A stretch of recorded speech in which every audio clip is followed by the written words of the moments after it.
Check 1 2, check 1 2. All right. Very good evening. Welcome back to Royalbangalore Food, and this is your host, Mr. Paul. That's my name. Why don't you just go ahead and okay, we're just waiting for the followers to come. Even if it is one, then probably we can start. I just need 2 minutes. I was just watching, the live badminton World Championship series in Denmark. So our Indian boy was playing Pride. Looks like he's 5 sets down in the third game, and the badminton against the number 3 seeds from Thailand with its Sman, and I think Pranay is probably in the losing freak. Anyways, great game.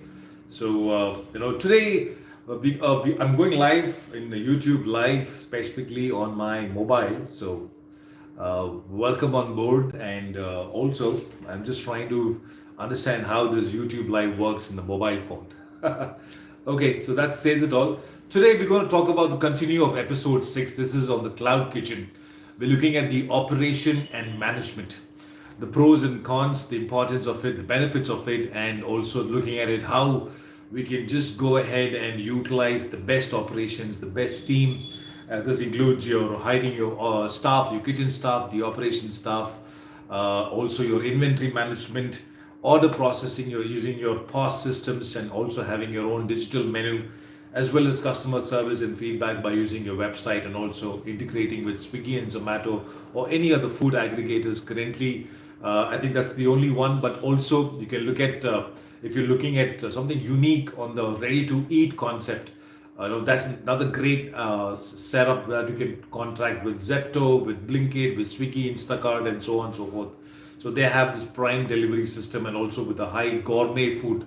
So that's a great asset that you can look at it. So quickly look at it, and then probably we can jump back to the point system. And if you have any further questions, you can always come back and drop in your comments.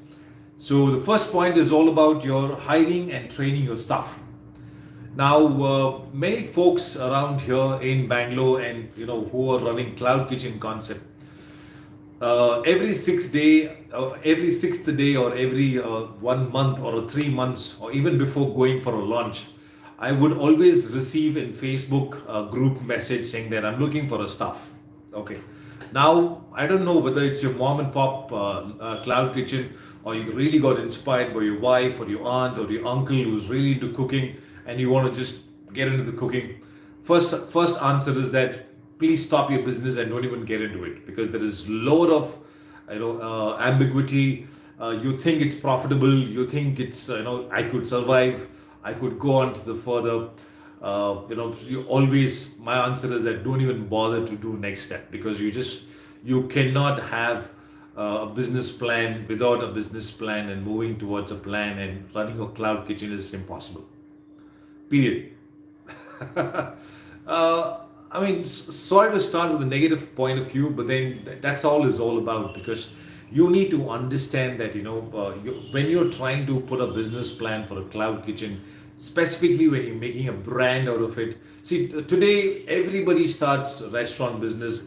You can also start from your street, go from your trucking business model to your standalone store, and then getting into the location stores, probably expanding within your district or a town or a state, and then moving towards different states, pan India, and then franchising it. It's a long way to go, right? So today in India, franchising model, because you have built your baby in such a hard and a stringent method, and if your franchising model is not able to understand what the food is all about, your brand is all about, they would obviously go ahead and mess it up. So if you want to start in that segment, please hear me on, because this is when everything kicks up. So 1999 is where I started my career in a bowling alley called Mega Bowl. Now this is basically was a bowling alley with a video game parlor, and obviously a black Cadillac pub those days, one of the finest pubs of Bangalore, was being franchised here in our setup. It's called the Family Entertainment Center, wherein kids from all age of group who could lift and play bowling. Way back in 1999, I'm talking about, this is like what, 23 years ago. Yeah. So the first thing what they ever did is that, because they had a lot of time to put the bowling alley, you have to put a strip, you have to put three layers of, just like making a cricket pitch, two, three layers of wood, and the top wood would be the bowling wood, which will actually got exported from the AMF, from the American Bowling Federation, and they had to lay it down. So the laying of the bowling alley, it will take minimum 2 to 3 months. So in that interim, what they did is that they hired the staff from all walks of life, from engineer, from a creative aspects of it. So you need to hire your kitchen team from all aspects of it. Whether you're going to kickstart a South Indian or an Indian or a Chinese or whatever said and done, or a continental or a barbecue style cloud kitchen, you need to hire chefs from all walks of life. Now, once you hire all walks of life, starting from your dishwasher, your cutter. See, cutting team can be actually co-organized by using a simple chopping machine or a vegetable cutting machine. This would actually end up doing all your jobs. You can also have a great processor, so-called ninja processor. I mean, you need not to worry about the cutting team at all. It could cut anything else. If you're looking at meat, it's always better that you go ahead and get a full-fledged carcass rather than going ahead and procuring your cut meats. I mean, for that you need another butcher. In that case, you have to keep cutting. That'll take a lot of while. Provided you start small, right? Then you can always hire a human in that case. Then you move to your CDP level, right? So if you're looking at all day breakfast or all day lunches or all day dinner or snacks, so you need to have a master cook, in this case in Indian context, or a chef who could handle the entire kitchen operations of it. And you, as an entrepreneur, you overlook the operations and management overall aspects of it. But the entire kitchen predominantly has to run by a person who knows to cook, who knows to operationalize their human resources, the kitchen staff. How, in terms of how to handle inventory, food cost, and also food wastage, and also in terms of pricing, and in terms of seasonal goods to be bought and purchased, to make menu accordingly, because we are heading towards a festival season. So your entire menu need not to change for a festival menu, because you'll be in more if you're selling confectionaries and bakeries and sweets, you'll be in more demand. So you have to coin your setup somewhere in the month of September, I'm sorry, the month of June and July, and then go for a plan on August, and then go full-fledged, and probably that's how you kickstart. So having a human resources power, but this means that you're in control of handling what is happening in the human resources, or probably in this case your kitchen staff is all about their operation schedule and how to manage them. It matters a lot by this particular team. If you're really well versed, you're having a backup of experience and you could handle them, then it's well and good. But sincerely, 100% my suggestion is that you always hire one single point of contact from the chef's point of view or from the kitchen team point of view, and then you give them the guidelines, the job description, and the roles and responsibilities, what they have to do in and out. Only then you can go ahead and do a cloud kitchen. Now, please understand, if you look at my previous episodes, cloud kitchen is all about hub and spoke model, wherein you have a mother kitchen or a centralized kitchen. From there, it might go to your hub, the other hubs, or so-called other outlets. From there, the food will get served, right? So if you're in that context, if you want to build a brand, that's exactly where I come from. And I have this backup, predominantly working in an industrial catering setup, also working on a cloud kitchen, come a restaurant, fine dine somewhere in Nepal. So we had great experiences with my chefs. All our chefs were well-to-do in terms of, they come from IHM background, experiencing bulk cooking, churning out around 40,000 meals, planning the entire month menu, which includes your Friday weekend menus, whatever is said and done, the festival menus, even day to day, something which is in terms of the theme, in terms of event collaborations, in terms of what do you call, getting some huge theme organized in the corporates. So that was the greatest learning that ever anybody could do when you have a corporate catering. So that's where my background is. So I am in full-fledged to helping people in terms of what cloud kitchen, how you can take this forward and run the show. It's all about your team. So if you do not respect your team, please don't even bother to serve. So that's said and done on a short note. So basically, what you need to understand is that how identifying the roles and responsibilities to lay down. First comes your menu. So always hire a great team member or a chef One small tip out here: do not hire his own experiences team, because the whole team would vanish in a way, and that's exactly what happens for most of the time. If your business is dull, they would just ramp up. So always hire different walks of life from different standards of cuisines. Then you can sit and understand with your team, with your chef, that what kind of menu that you have to put in based on your target research that you have done, based on your business plan that you have done. So all this thing matters a lot when you go ahead and hire your chef kitchen team specifically, and how you go ahead and manage.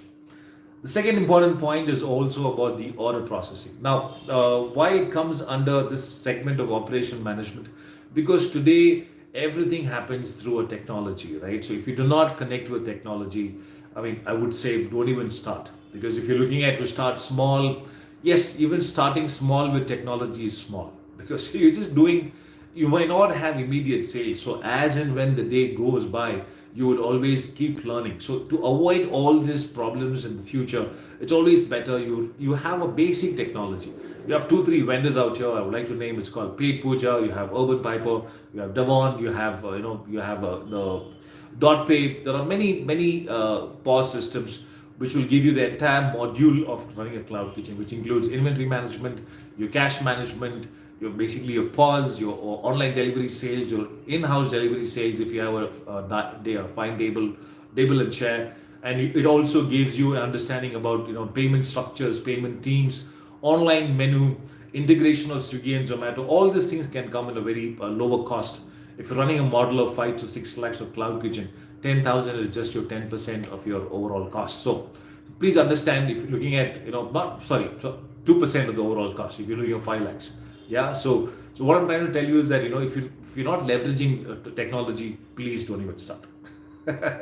See, because there is sometimes certain things are really important to run a company, right? So one among this, because I'm not talking about your registration process, your accounts, your finance. Yes, this particular software also has finance tools. It can also have social media integration, content creations. Everything can be done through the system of module. Specifically, your inventory management, your recipe management, all has to come and addressed from the time that you discussed. You freeze on the menu. As I said in my initial episodes, keep the menu as short as possible, that you can have a greatest time to work on your quality of your product, to dishing out your product as soon as possible. These things matters a lot when you do a cloud kitchen. Please understand, when you do a cloud kitchen, you should find or identify such kind of menu where you dish out the food in not less than 10 minutes. If that is the case, then it's the greatest asset that you can ever do. People think making biryani and keeping it, warming it, and then giving it, yeah, that's one of the great aspects, provided you have the best condiments across. But having said that, if your order process management is not always done right, then it's going to be a severe challenge, right? So that is the processes that you have to have in terms of having customer satisfaction. Always should be a priority. Making sure that it involves your team, involves your order processing, making sure that it receives all the time, and then great going from there. It would actually help you with it. I'm sorry, I'm just getting messages. Okay, so that's about it. And moving towards your inventory management. Oh, this is a huge subject. This needs another 1 hour of session that anybody could actually leverage on, right? Basically, cost control. Now, today, being in cloud kitchen, first of all, you have to understand that you have a team. Let's say if you have a team of 3 or maximum of 2, even for that you have to make sure that you have to have cost of your rentals for the place to stay, and also in terms of the food that you give them, because they're working 10 hours a day. Not all the time they would be working, right? Because in cloud kitchen concept, it's not like you're having a restaurant where you take the order in portion wise. You have to identify the menu. So always come back to the menu engineering. Please spend loads of time in your research and development. Only then please go ahead and then develop a menu. Okay, so if your chef comes in, ha sir, ho jayega, it'll be done within 5 minutes. This is the menu.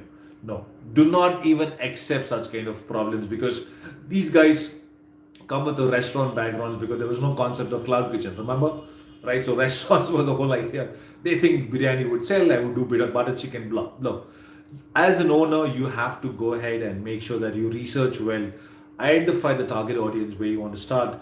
Many people start food business these days in HSR layout, in Hennur, in most of the crowded commercial angle and residential areas. Whitefield is another aspect of it.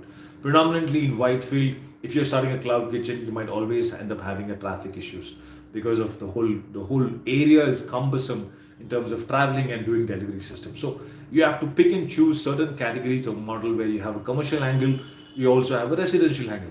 And in relates to that, you have to coin your research and development. Once the menu is set, as an entrepreneur, you should have all this in mind. If you do not have, please do not start. Please, I beg of you, do not start the business at all. It might look all hunky dory. People are doing branding it, you're doing logos, you're doing great stuff, you're hiring, you're having a spick and span uniform. And if that uniform is not spoiled and crumbled within 4 hours of time, then what is the point of doing that business at all, right? So, see, I might say a lot of things. There might be a lot of people on YouTube or many other integration, but please understand, food is very close to me, and I really want people to, take a lot of key takeaway points from here, and then go ahead and develop it. It's all about passion. Yes, you have passion, you have ready to go, good to go, daring to go. You might spend that extra buck that you want to do extra, that extra tingling star that is required, and the pinch of taste that you want to do in your food. All great guns and glories, but understand, end of the day, it's all about business. When you put in money, you need to earn money, and people go into this business thinking that, food, right? Anybody could sell. If street vendor is selling it, I would sell. Please understand, there is food science, there is food technology, there is a lot of your Lux sign matters a lot, your place location matters a lot in terms of even as cloud kitchen is concerned. So everything matters a lot. So having your order management, specifically when it comes to inventory control, your cost control has to be spick and span. Now let's say if you did 5 menu, right? So out of this 5 menu, obviously you know the recipe, and a very good chef will identify and tell you and inform you, sir, today being one of the greatest day, because we saw yesterday's sales around 10,000 rupees, divided by 100 rupees, you had 100 orders. So if 100 orders, you have to calculate, he or she would know what is your portion that you have to cook. Okay, and he would also do Visambla and keep it ready. Visambla is nothing but vis-a-vis in terms of all the preparations required to make that particular dish. For example, if it is biryani, you would always do the masalas, gravies, and keep it ready. Again, pros and cons of it. It's always better you go ahead and use ready to eat or ready to cook masala, which is available in the market. If you do not know, ping me, I will help you with it.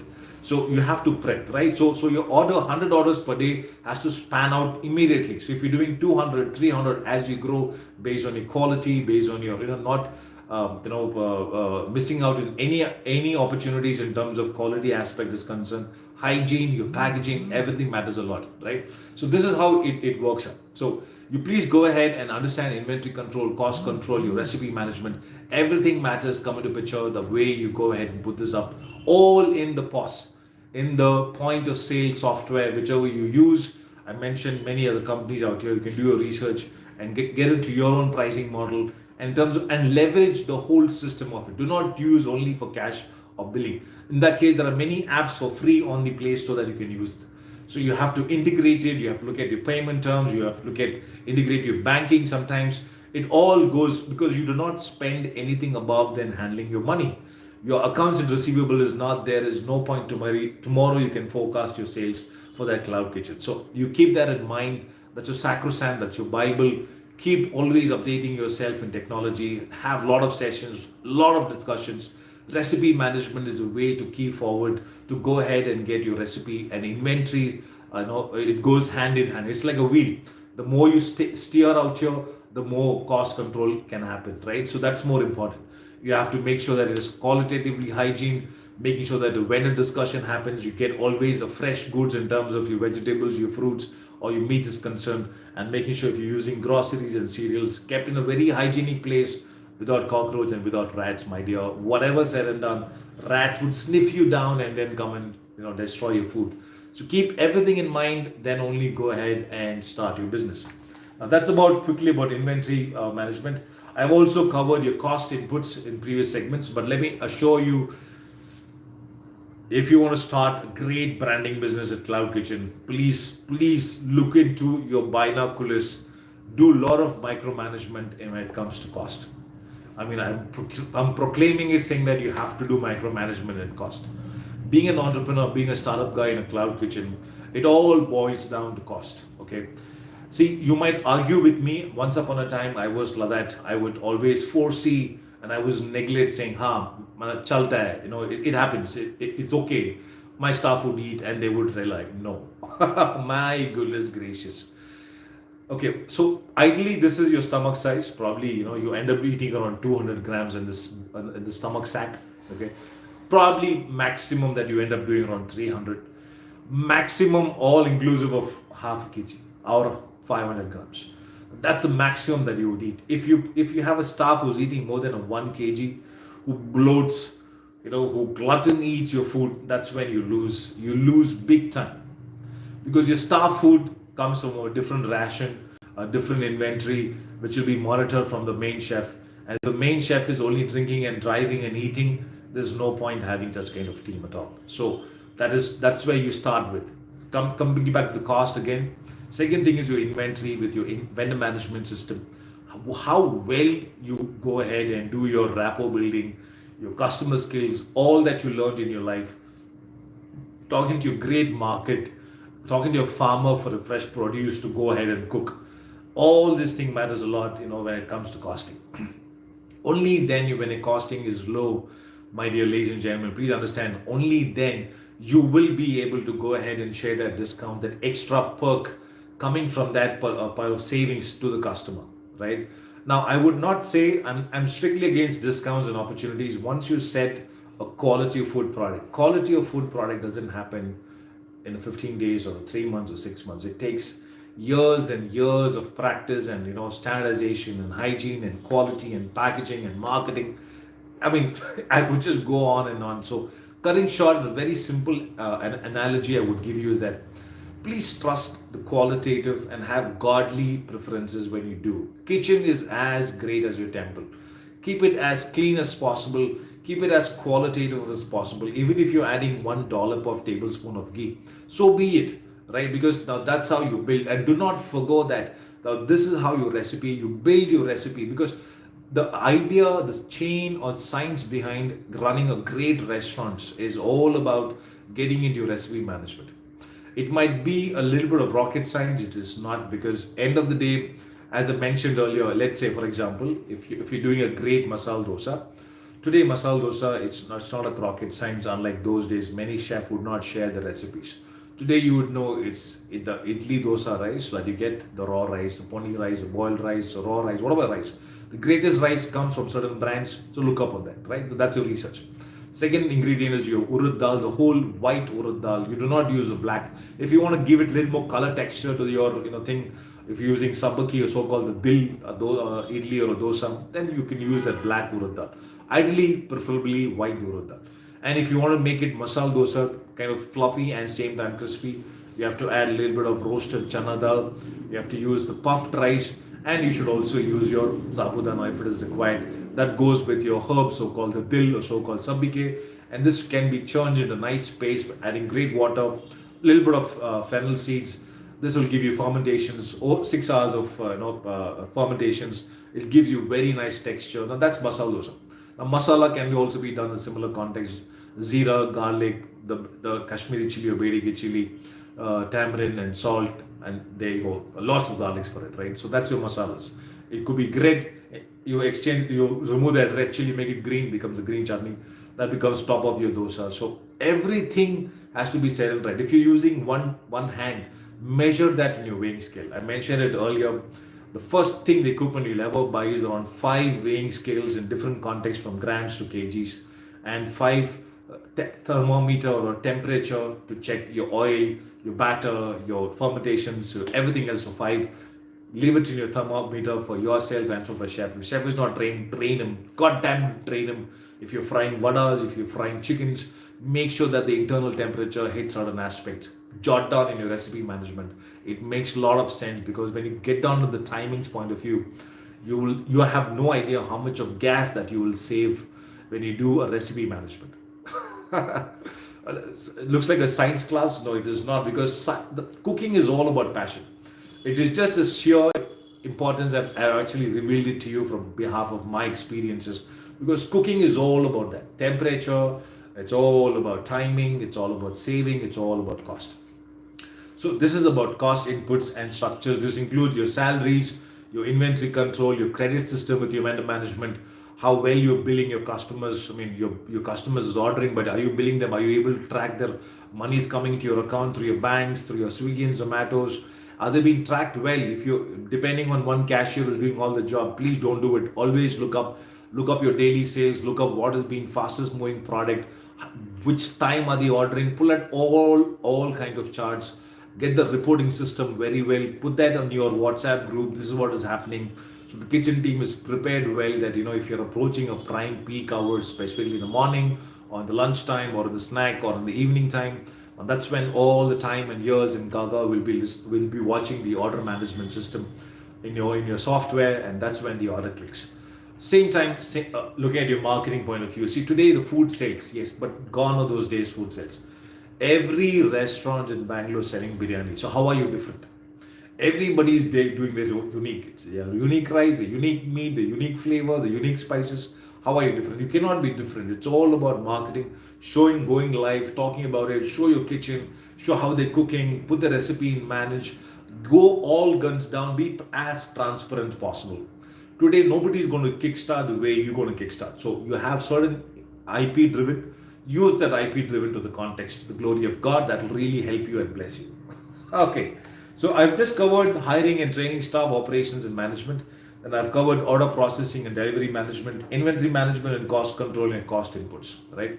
So these are the 4 important points. And as I mentioned earlier, if you have any more questions, anything related to the cloud kitchen restaurants, you can write in to me at rbsnllc@gmail.com. That's Romeo, Bravo, Sugar, Nancy, Lima, Charlie. rbsnllc@gmail.com. You can always write to me and also watch this video and comment sections. I will have a look at it seriously and I'll revert back to you. And since we are a growing channel, I need to have a lot of engagement. So if you've made it till this deep end after 26 minutes, hit that bell, like and follow and subscribe. I really appreciate it. Take care. Cheers. Bye-bye.